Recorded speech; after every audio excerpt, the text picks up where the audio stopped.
কুড়িগ্রামে বন্যার পানি নামতে শুরু করলেও কাটেনি কৃষকের দুর্ভোগ। পানি সরে যাওয়ার সঙ্গে সঙ্গে স্পষ্ট হয়ে উঠছে ফসলের ব্যাপক ক্ষয়ক্ষতির চিত্র।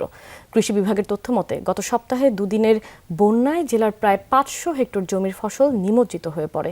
ধার দেনা ও বর্গা নিয়ে চাষ করা কৃষকরা এখন ক্ষতির বোঝা নিয়ে দিশেহারা। উজানের ঢল ও টানা ভারী বৃষ্টিতে ধরলা, তিস্তা, গঙ্গাধর, জিঞ্জিরাম, দুধ কুমার এবং ব্রহ্মপুত্র নদের পানিতে পেয়ে তলি যায় কুড়িগ্রামের বিস্তীর্ণ ফসলি জমি।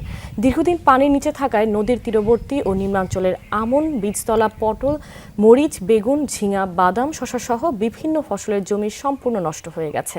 এর মধ্যে সদর, রৌমারী, নাগেশ্বরী এবং ভুরুঙ্গামারী উপজেলার 150 হেক্টর ফসল পুরোপুরি নষ্ট হয়ে যায়। এতে 2752 জন কৃষকের প্রায় 3,15,00,000 ক্ষতি হয়েছে।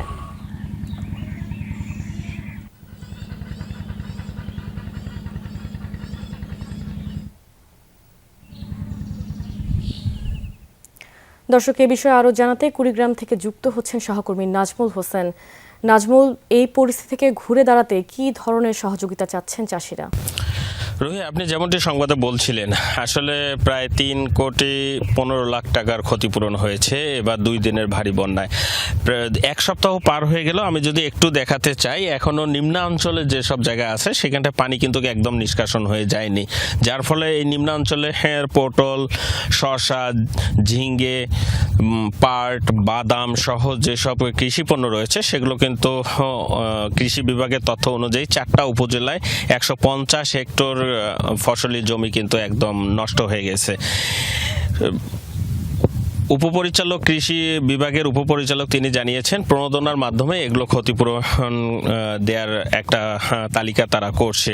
আর আমরা জানি প্রতি বর্ষায় কিংবা প্রতি বন্যায় এরকম এই কুড়িগ্রামের হাজার হাজার প্রান্তিক কৃষক যারা রয়েছে তারা কিন্তু ক্ষতিগ্রস্ত হয়ে পড়ে। কেননা কুড়িগ্রামে কোনো কর্মসংস্থান না থাকার কারণে কৃষি নির্ভরশীল এই জেলায় প্রতি বছর এনজিও হোক, বেসরকারি বা সরকারি বিভিন্ন জায়গায় তারা ধার, ঋণ গ্রস্ত করে কিন্তু এই আবাদের উপর জীবন জীবিকা নির্বাহ করে, যার ফলে দেখা যায় যে কুড়িগ্রামে এই প্রতি বন্যায় এসে এরকম ক্ষতিটা সাধন হয়, সেটাকে সামাল দিয়ে উঠতে কিন্তু তাদের হিমশিম খেতে হয়। যার কারণে এই অঞ্চলের মানুষের আর্থসামাজিক কিন্তু খুব একটা যে পরিবর্তন ঘটে তা কিন্তু নয়। যার কারণে সরকারের পাশাপাশি স্থানীয় যারা এনজিও এবং বেসরকারি ভাবে যদি তাদেরকে প্রণোদনার আওতায় নিয়ে আসা যায়, তাহলে দেখা যাবে যে এই কৃষির যে ক্ষতিটা হচ্ছে সেটা কাটিয়ে ওঠা সম্ভব।